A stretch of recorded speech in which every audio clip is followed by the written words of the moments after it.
merasa dirinya nggak pede, merasa tidak layak untuk bahagia, merasa kurang bersyukur. Akhirnya kehidupannya ini dikendalikan oleh muncul dengan sendirinya gitu loh. Rasa ketakutan dinilai oleh orang lain. Akhirnya dia tidak mensyukuri.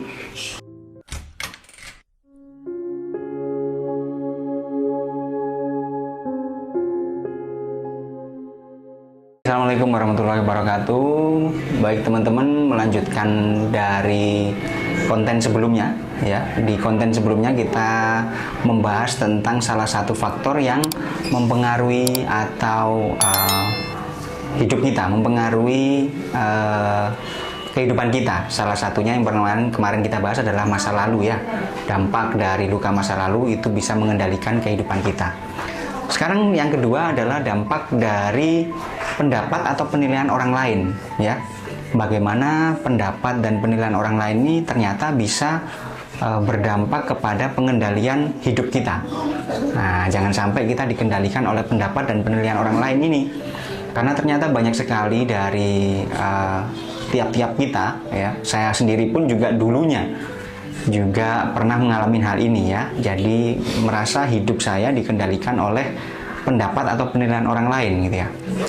Contoh aja nih, biasanya orang-orang yang dinilai dengan orang lain tuh seperti ini. Ada dalam satu kelompok gitu kan. Kemudian dia ini masih belum menikah gitu ya. Sedangkan teman-temannya, kelompoknya ini semua sudah menikah gitu kan. Ya, kemudian dia selalu saja ditanyain, kok belum menikah? Tiap kali ketemu ditanyain gitu, bahkan sama lingkungannya, sama saudaranya. Akhirnya apa? Dia ada juga orang yang akhirnya bertindak menikah cepet-cepet karena saking tidak maunya dibully, saking tidak inginnya rasa tidak nyaman ditanyain terus tentang pernikahan. Nah, ini berarti kan dia kehidupannya dikendalikan oleh orang lain, oleh penilaian orang lain gitu ya. Ada juga yang mungkin merasa salam dalam satu lingkungan gitu ya, dia agak gendutan gitu ya, agak ya, bukan gendut banget gitu. Tapi sedangkan teman-temannya yang lain itu mungkin standarnya mereka adalah langsing gitu ya. Nah, kemudian dalam satu kelompok ini tadi akhirnya menanyakan, kamu gendutan ya sekarang? Nah, dengan ditanya seperti itu aja, si orang ini tadi, anggap si A ya tadi, pada saat ditanyain sama temennya gitu, kamu gendutan ya? Akhirnya dia nggak pede teman-teman. Udah nggak pede, kemudian merasa, bener nggak sih aku gendutan gitu kan? Bener, akhirnya dia hidupnya nggak tenang. Dari yang awalnya dia biasa-biasa aja, netral-netral aja, kemudian dikomentarin oleh teman-temannya begitu, sehingga dia akhirnya punya penilaian dari teman-temannya ini berusaha mengusik pikiran dan perasaannya. Dia akhirnya, aku fitness aja, aku akan diet aja. Dietnya yang diet tersiksa kayak gitu ya. Nah, hal-hal kayak gini ini yang saya maksud, jangan sampai kehidupan kita itu dikendalikan oleh penilaian orang lain, teman-teman. Ternyata dampak psikologi pendapat dan penilaian dari orang lain tadi yang dapat mempengaruhi kehidupan orang lain tadi ya, kehidupan kita maksudnya, itu bisa menimbulkan dampaknya apa nih? Coba nih teman-teman ya, kecemasan ya, kemudian merasa ketakutan ya. Ada lagi yang sampai ada yang depresi juga teman-teman. Yang ketiga ini depresi ya. Kemudian selalu berpikir negatif tentang dirinya. Dan yang kelima, ini yang paling sering melanda banyak orang, kalau ngikutin penilaian atau pendapat orang lain, itu akhirnya jadinya kurang bersyukur teman-teman. Ya. Nah, kalau kurang bersyukur ini biasanya orang yang bisa menilai kesuksesan orang lain, atau mungkin karena sekarang ini kan sudah banyak media sosial ya.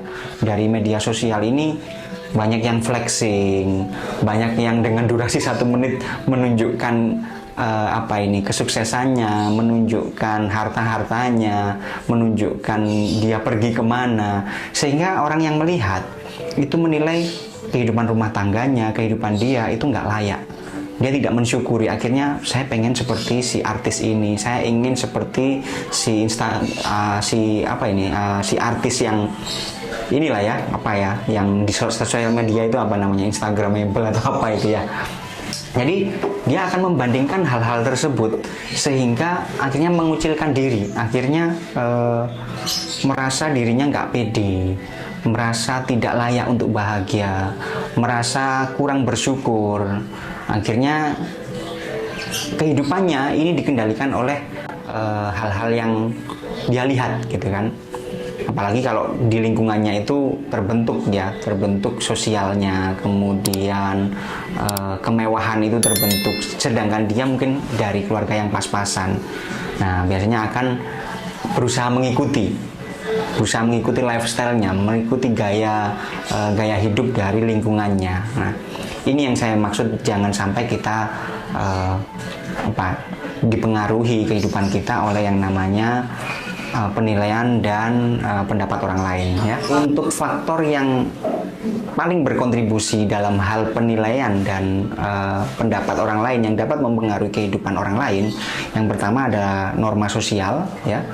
Kemudian yang kedua adalah pengalaman masa lalu, dan yang ketiga adalah kebutuhan untuk bisa diterima oleh suatu golongan atau kelompoknya. Kita bahas satu-satu. Dari yang pertama, norma sosial. Dari norma sosial ini biasanya teman-teman ini sudah dididik mulai dari kecil ya.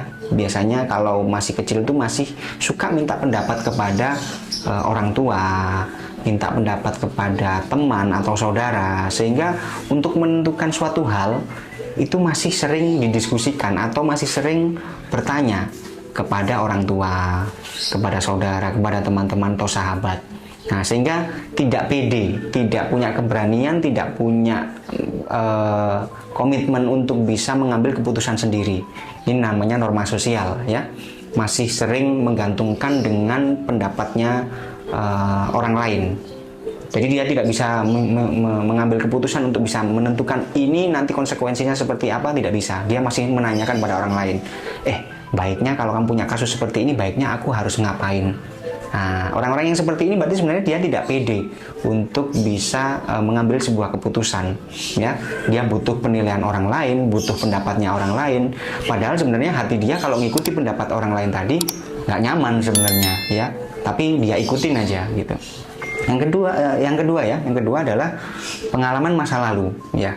Nah, pengalaman masa lalu ini bisa terjadi karena dulunya sering dibully, kemudian ditolak dalam lingkungan sosialnya gitu kan, sehingga hal-hal yang seperti ini menjadikan dia punya perasaan takut dinilai buruk oleh orang lain karena dibully. Mungkin dulu waktu SD gendut secara fisik, body shaming ya namanya ya, kayak gitu. Terus kemudian bukan dipanggil namanya tapi dipanggil hai gendut kayak gitu ya, kan ada yang kayak gitu. Atau yang hidungnya pesek gitu ya, dipanggil secara fisik gitu. Akhirnya sampai-sampai ada yang orang melakukan operasi plastik gitu ya. Ini kan hal yang sebenarnya jatuhnya tidak bersyukur dengan pemberian Tuhannya ya. Jadi karena body shaming tadi, karena sering dibully tadi, akhirnya mereka mengambil keputusan untuk merubah bentuk diri supaya mau bisa diterima oleh orang-orang lain, bisa diterima oleh lingkungannya, dan juga bisa mendapatkan pujian gitu loh. Ya, ini yang namanya kehidupannya juga dipengaruhi dari pendapat dan penilaian orang lain. Tapi faktornya adalah di pengalaman masa lalu ya. Dan yang ketiga adalah kebutuhan tadi untuk bisa diterima dalam suatu lingkungan gitu ya. Mengingat manusia ini adalah makhluk sosial, maka ya memang tidak bisa tidak seseorang ini pasti punya sebuah perkumpulan atau sebuah kelompok, membutuhkan sebuah kelompok gitu kan. Namun jika dalam sebuah kelompok ini dia punya perasaan takut dikucilkan, merasa punya perasaan takut ditolak oleh lingkungannya karena mungkin merasa nggak stratanya nggak sama gitu kan, sehingga dia berusaha untuk menggapai strata sosial ini tadi supaya tidak dikucilkan dan tidak ditolak oleh lingkungannya gitu kan. Nah, ini juga yang kebanyakan yang pada saat konsultasi kepada saya itu dirasakan secara tidak sadar, mereka ternyata hanyut dengan lifestyle di kelompoknya. Contoh saya sebutnya komunitas yang sosialita lah ya. Nah, mereka saling memamerkan harta kekayaannya pada saat jemput anak sekolahnya, itu bawa mobil apa gitu kan, bawa mobil yang ya kelas-kelas high lah ya. Kemudian ada satu dari kumpulan mereka itu yang ya bawa mobil yang ya city car lah mungkin ya, tapi yang mereknya merek biasa gitu kan. Nah itu ternyata pada saat berkumpul dengan mama-mama muda ini tadi ya, ternyata mereka punya dampak psikologi yang merasa rendah diri. Oh ternyata aku nggak ada apa-apanya dengan mereka. Oh ternyata muncul dengan sendirinya gitu loh, rasa ketakutan dinilai oleh orang lain. Akhirnya dia tidak mensyukuri, dia terlalu memandang ketinggian ya, memandangnya. Jadi artinya tidak mensyukuri sudah punya mobil city car misalnya. Dia tidak memandang hal-hal di luar itu. Maksudnya masih banyak orang-orang yang di luar dia yang mungkin masih hanya punya sepeda motor gitu kan. Dia tidak mensyukuri hal itu yang ada dalam dirinya. Inilah yang jadi dampak akhirnya orang-orang tidak bersyukur dengan apa yang dia punya, hanya gara-gara penilaian dan pendapat orang lain. Kemudian muncul takut penilaian buruk dari kelompoknya ya. Lanjut. Nah.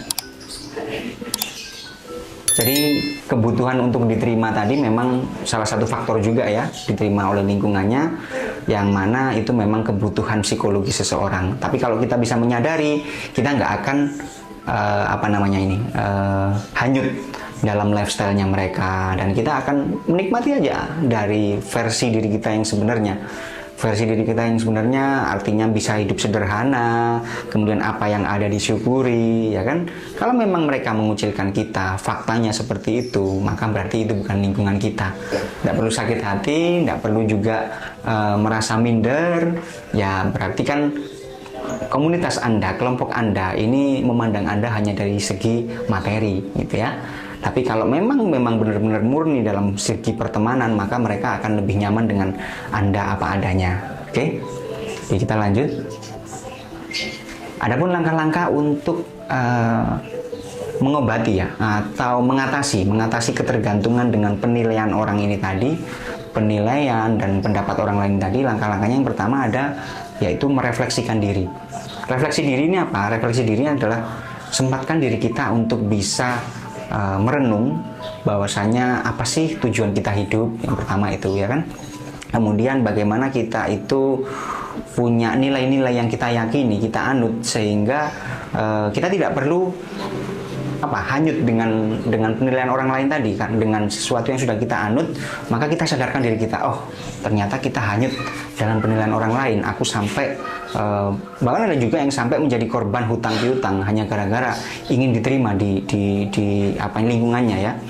Semisal ini masih anak-anak, bahkan masih kuliah ya waktu itu, dia punya kumpulan yang satu kumpulannya ini pakai handphone yang high class ya, yang gambarnya buah itu ya. Nah, sedangkan saya tidak sedang berpromosi ya, jadi saya sebutkan itu aja. Nah, sedangkan dia mungkin HP-nya cuma sekedar Android yang tipe-tipe biasa gitu. Nah, sampai-sampai akhirnya dia nekat supaya bisa diterima dengan teman-temannya tadi, sekumpulan teman-temannya tadi, dia nekat untuk pinjam utang yang tanpa jaminan atau apa gitu, hanya untuk mengikuti lifestyle-nya kelompoknya. Nah ini kan sudah salah ya sebenarnya. Dia memaksakan diri yang seharusnya ada sesuatu yang harus dia prioritaskan, tapi ternyata dia memaksakan diri untuk bisa mengikuti lifestyle-nya dari kelompoknya, sehingga dia akhirnya terjerat utang yang akhirnya menyiksa dirinya sendiri karena gengsinya ya, karena takut ditolak, karena takut tidak diterima oleh komunitasnya, dia sampai mengambil hal yang sebenarnya bahkan dilarang agama gitu ya. Itu bahkan ada yang seperti itu. Oke, lanjut yang kedua adalah meningkatkan rasa kepercayaan diri. Bagaimana cara meningkatkan rasa kepercayaan diri? Ya, jadi teman-teman, salah satunya adalah sering-seringlah kita ini menghargai diri kita sendiri. Bahkan untuk pencapaian sekecil apapun itu kita hargai. Contoh, kita susah untuk bisa bangun pagi nih semisal, tapi pada saat kita punya niat, aku mulai besok harus bisa membuat kebiasaan baru, saya akan bangun pagi, sebelum subuh saya sudah harus bangun. Pada saat Anda bisa bangun sebelum subuh, ini namanya Anda punya peningkatan.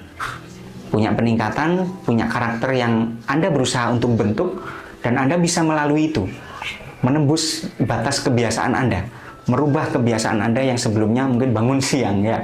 Nah, pada saat Anda bisa melakukan hal itu, maka berikan reward, berikan penghargaan kepada diri Anda, bahwasanya ternyata Anda bisa. Dari sini akan muncul sedikit rasa dipupuk ya, rasa pupuk untuk rasa percaya diri Anda akan terpupuk dengan sendirinya. Dan lama-lama nanti akan jadi kebiasaan, dan kalau sudah terjadi kebiasaan maka Anda akan pede dengan sendirinya ya. Yang ketiga adalah bagaimana cara kita membentuk atau cari dukungan sosialnya.